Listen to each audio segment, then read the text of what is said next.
சின்னம்மா அவர்கள் புரட்சித் தலைவர் எம்ஜிஆருக்கு அப்புறம் கட்சியை உருவாக்குனது புரட்சித்தாய் சின்னம்மா அவர்களுக்கு மட்டும்தான் அதில் முழு கடமை உண்டு. இதே இன்னைக்கு பல துஷ்டர்கள் அவங்கள இதிலிருந்து வெளியேற்றி அழகு பார்த்துருவோம் அந்த கட்சியை நினைக்கிறாங்க. அது துளியும் நடக்காது. இன்னைக்கு அம்மா 26 அவங்க யாரை நிர்ணயம் பண்ணி நிப்பாட்டுறாங்களோ அவங்க தான் அந்த தொகுதியில் வின் பண்ண முடியும். அதில் எந்த மாற்று கருத்தும் கிடையாது. அது எதிரிகளுக்கு அது நல்லா தெரியும்.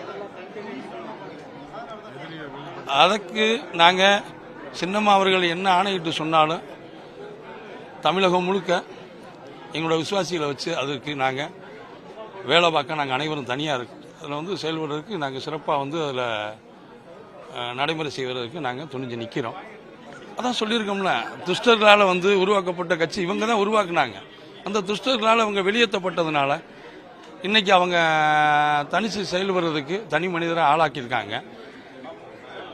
அதில் இவங்க தான் அனைத்து இந்திய அண்ணா திராவிட முன்னேற்ற கழகம்ன்றதை நாங்கள் நிர்ணயம் பண்ணுறதுக்காண்டி அவங்களுக்கு உறுதுணையாக நாங்கள் நிற்கிறோம். புரட்சித்தாய் சின்னம்மா அவர்கள் யாரை காட்டுறாங்களோ அவங்க தான் முழுமையாக முதல்வராக வர முடியும். 2026 சரி, அடுத்து நடக்கக்கூடிய எலெக்ஷன்லையும் சரி. அதுக்காண்டி எந்த எல்லைக்கும் போய் நாங்கள் வேலை செய்யறதுக்கு தயாராக இருக்கோம்.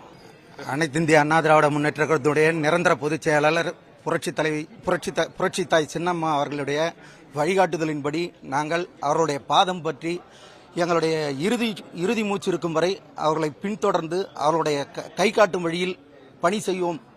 அனைத்து இந்திய அண்ணா திராவிட முன்னேற்ற கழகத்துடைய நிரந்தர பொதுச் செயலாளர் எங்களுடைய புரட்சித்தாய் சின்னம்மா அவர்கள் மட்டுமே. இதற்கு முன்னாடி யார் வேணாலும் பொதுச் செயலாளர் அதுன்னு சொல்லியிருக்கலாம், இதே தெய்வம் அம்மாவுக்கு பிறகு. ஆனால் எங்கள் புரட்சித்தாய் சின்னம்மா அவர்களை தவிர எங்கள் மனசு வேறு யாரையும் நிரந்தர பொதுச் செயலாளராக ஏற்றுக்காது. அந்த பக்குவத்தில் தான் நாங்கள் இன்றைக்கி வரலும் எங்கள் அம்மாவோட பாதத்தை பின்பற்றி நடந்துட்டுருக்கோம். எங்கள் அம்மாவுடைய கரத்தை வலுப்படுத்துறதுக்கு எந்த எல்லைக்கு வேணாலும் போய் அயராது உழைப்போம்னு சொல்லிட்டு உறுதிமொழியோடு சொல்லிட்டு போகிறேன். புரட்சித் தலைவர் எம்ஜிஆர் நாமம் வாழ்க, புரட்சித் தலைவர் அம்மா நாமம் வாழ்க.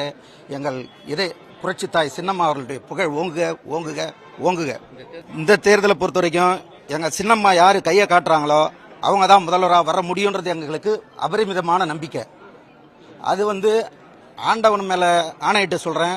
எங்கள் புரட்சித்தாய் சின்னம்மா அவர்கள் யாரை கை காட்டி இவர் தான் முதல்வர்னு கை காட்டுறாங்களோ அவங்க மட்டும்தான் முதல்வராக வர முடியுன்றது எங்களுடைய உறுதியான நம்பிக்கை, உறுதியான உழைப்பு நாங்கள் தருவோம். எங்கள் அம்மாவுக்கு அயராது பாடுபடுவோன்றதை இதன் மூலமாக நான் தெரிவிச்சுக்கிறேன்.